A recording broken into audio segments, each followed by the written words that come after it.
Salut les Veriens! Et bienvenue dans votre émission d'actu à cœur ouvert. Et cette semaine est une semaine comme on les aime chez ETR, avec plein d'infos à gogo, du nouveau matos, des mises à jour et des nouveaux jeux trop cool, avec notamment tout ce qui a été présenté lors de l'Oculus Gaming Showcase qu'on vous réserve en seconde partie de la vidéo. Et si vous souhaitez ne rien rater du meilleur de l'actu immersive, n'oubliez pas de vous abonner et d'activer la cloche. Allez, c'est parti! Développé par Survios, le studio derrière Creed Rise to Glory, Puzzle Bobble VR Vacation Odyssey est une version en réalité virtuelle du jeu d'arcade Puzzle Bobble de 1994. Cette version VR proposera 100 niveaux en mode histoire, vous permettant à la manière d'un Angry Bird VR de profiter du lance-pierre. Il faudra toujours associer les couleurs afin de faire éclater les grappes de bulles pour progresser dans les environnements. Il y aura également un mode infini qui vous permettra de vous battre contre une vague de bulles sans fin. Et un mode duel en ligne vous permettant d'affronter un adversaire. Je doute qu'on puisse le troller en lançant des bulles sur ses grappes à lui. Ouais, ça aurait pu être fun. Puzzle Bobble VR Vacation Odyssey sera donc lancé exclusivement sur l'Oculus Quest le 20 mai prochain. Aperture Handlab a été lancé en 2019 afin de proposer une expérience pour découvrir les possibilités impressionnantes des Valve Index Controllers. Mais malheureusement bien peu utilisé pour le moment. Il s'agissait en tout cas d'une collaboration entre Valve Software et Clouded Games. Et bien presque 2 ans après la sortie du jeu, le PDG de Clouded, Denny Unger, a déclaré que la société avait obtenu l'autorisation de Valve pour pouvoir publier une vidéo avec une fin alternative du jeu. Nommée information nutritionnelle, elle consiste à manipuler différents types d'aliments et à les placer dans un dispositif d'alimentation balistique, les transformant en munitions. On y découvre donc une nouvelle arme permettant de profiter des Valve Index Controllers d'une nouvelle manière. Les noix doivent être écrasées dans votre main, les œufs doivent au contraire être manipulés délicatement pour ne pas être cassés, et les citrons doivent être pressés directement dans le dispositif balistique. Au final, ce qui est particulièrement frustrant, c'est que ce soit proposé sous forme de vidéo et non sous forme de mise à jour qu'on puisse tester, quoi. Par contre, ce qu'on pourra très bientôt tester, c'est Zero Caliber Reloaded, qui se dévoile avec une nouvelle bande-annonce et qui confirme sa sortie le 13 mai sur Oculus Quest au prix de 25€. Le studio indépendant X-Real basé en Hongrie en a profité pour donner quelques infos supplémentaires sur la version Quest 2, qui comprend donc au lancement des améliorations au niveau des textures, notamment sur les armes et sur les mains du personnage, mais aussi que d'autres améliorations seront apportées par la suite avec des mises à jour, et pas seulement pour le Quest 2 mais bien pour les 2 casques, puisque du contenu supplémentaire et des nouveaux modes de jeu sont en gestation pour cette version Quest qui se veut sensiblement différente du PC pour pas mal de points et empêche donc le crossplay. Sensiblement différent de ce qu'on pouvait imaginer, un nouveau casque HTC est apparu sur la toile par une publication chinoise de chez Enwion, mais ce n'est pour le moment qu'un concept. Nommé Vive Air, ce dernier se voudrait principalement dédié au marché de la fitness en VR, puisqu'il introduit des matériaux tricotés pour offrir un confort et un ajustement sans précédent. Les tissus respirants à séchage rapide amélioreraient la ventilation pendant l'exercice. Et n'importe quel utilisateur qui a fait un peu de sport en VR sait que la buée due à la chaleur pose vite problème et c'est donc plutôt une bonne idée. On peut d'ailleurs voir en image une demoiselle avec des haltères, pouvant laisser entendre que ce casque, à ses caméras positionnées de la même manière que sur le Quest, utiliserait peut-être du hand tracking pour se passer complètement des manettes au vu de son utilisation dédiée au sport. Reste donc à voir si ce concept deviendra réel un jour. Qui vivra verra.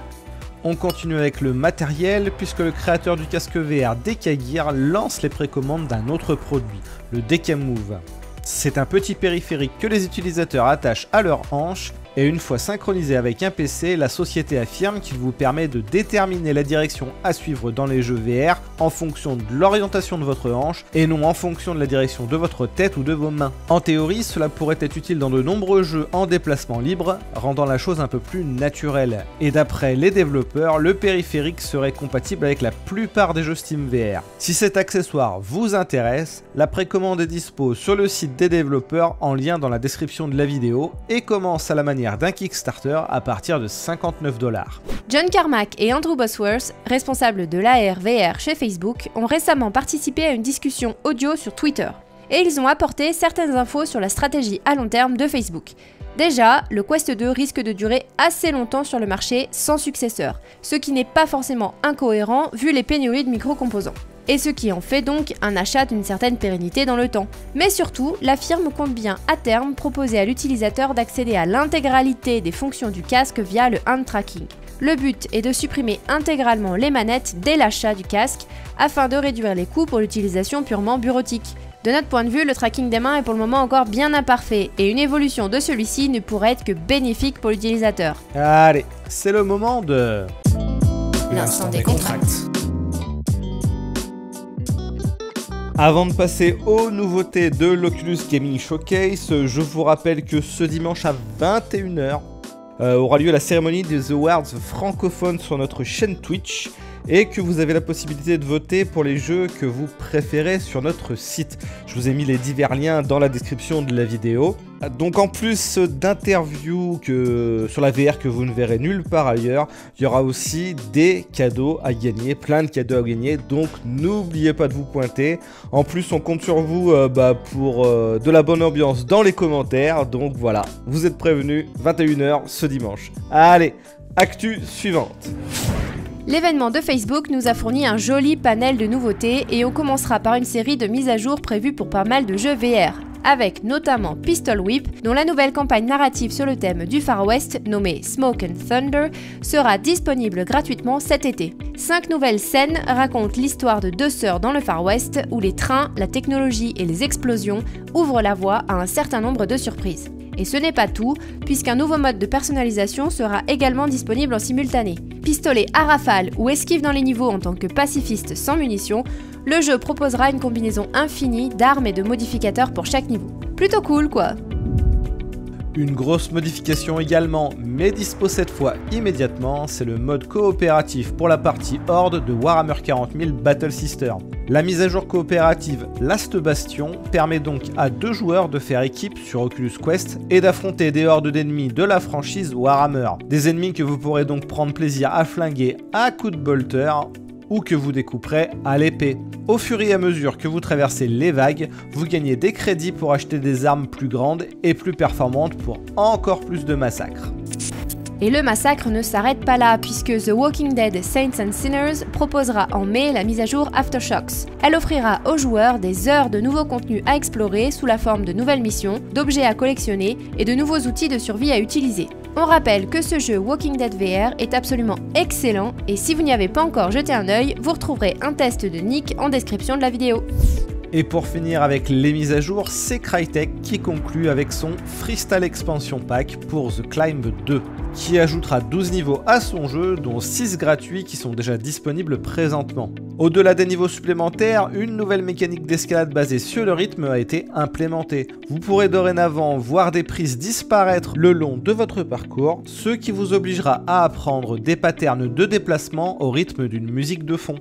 Une nouvelle façon pour progresser dans les niveaux plutôt fun. On restera par contre côté Quest puisque Vertigo Game a annoncé que son prochain After the Fall sera aussi bien disponible sur ce support. Nous avons pu voir un peu plus d'1 minute de séquence de gameplay, sans doute tirée de la version PC au vu des graphismes, présentant donc un monde enneigé post-apocalyptique où des hordes de morts-vivants vous entourent. Les zombies rampent le long des plafonds et se déplacent en groupe, parfois lentement, parfois assez rapidement, selon le type. On peut voir notamment en fin de trailer que le nombre d'ennemis affichés à l'écran cherchant à vous trucider en même temps pourrait être assez grand, ce qui risque de fournir des moments assez intenses lors de la sortie cet été sur tous les supports VR du marché. Zombies toujours, puisque le prochain Resident Evil 4 en exclusivité Quest 2 a été davantage présenté.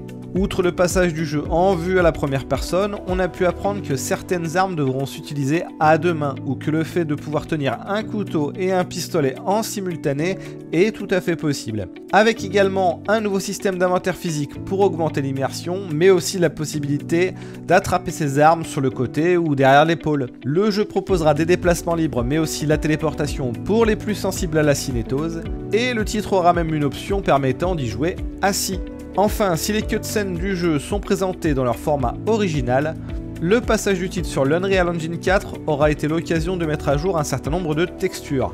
Par contre, pas de date de sortie pour le moment. Aucune date de sortie également pour le prochain Carve Snowboarding, mais une bande-annonce donnant un aperçu de certains mécanismes et du gameplay de ce nouveau jeu des créateurs de 1080 Snowboarding. Ce sera donc à la première personne que vous aurez la possibilité de faire tout un tas de figures en dévalant les pistes à 100 à l'heure, et en bonus, vous pourrez aussi caresser un chien. Parce que voilà. Le jeu est prévu sur Oculus Quest et il a l'air plutôt cool, reste à savoir si mon oreille interne et mon estomac seront d'accord avec cette expérience et rien n'est moins sûr pour le moment. Attendu de longue date par les fans de VR de la première heure, mais pas que, c'est cet été que devrait sortir la suite d'un des meilleurs jeux exclusifs VR, Lone Echo 2.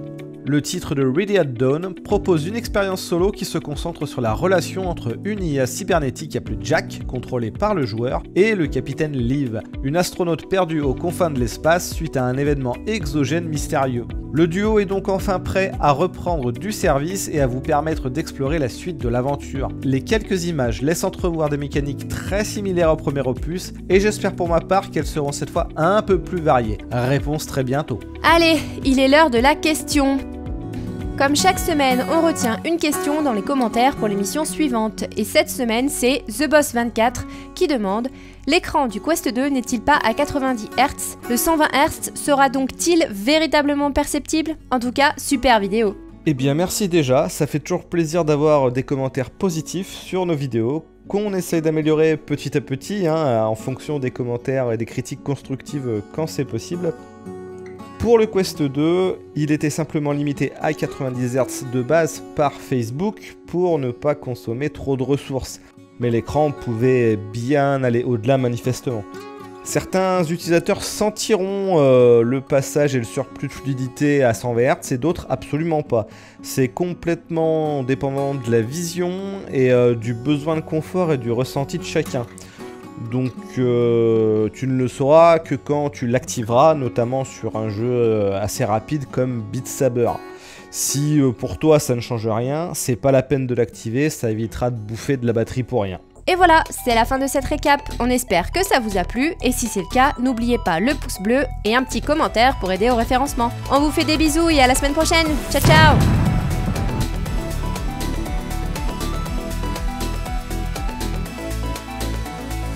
Alors déjà, le Rift S, il faut savoir que je me faisais insulter à l'époque sur le chat de TR quand j'expliquais que c'était clairement un casque Lenovo rebadgé et non un casque Oculus. Et maintenant que Palmer Luckey a lâché l'info de façon officielle, voilà, ça règle le problème. Du coup, de mon point de vue en tout cas sur le sujet, il faut vraiment considérer l'Oculus Quest comme une console de jeu à part entière. C'est un peu, je sais pas, une Switch en VR. Et on reproche pas par exemple aux développeurs de ne pas avoir porté leur jeu PS3 sur PS2 par exemple. À partir de ce constat, je trouve que Facebook fait au contraire plutôt beaucoup d'efforts pour que le moins d'utilisateurs soient déçus, peu importe le casque qu'ils aient choisi. Donc voilà. Après, ce n'est qu'un point de vue.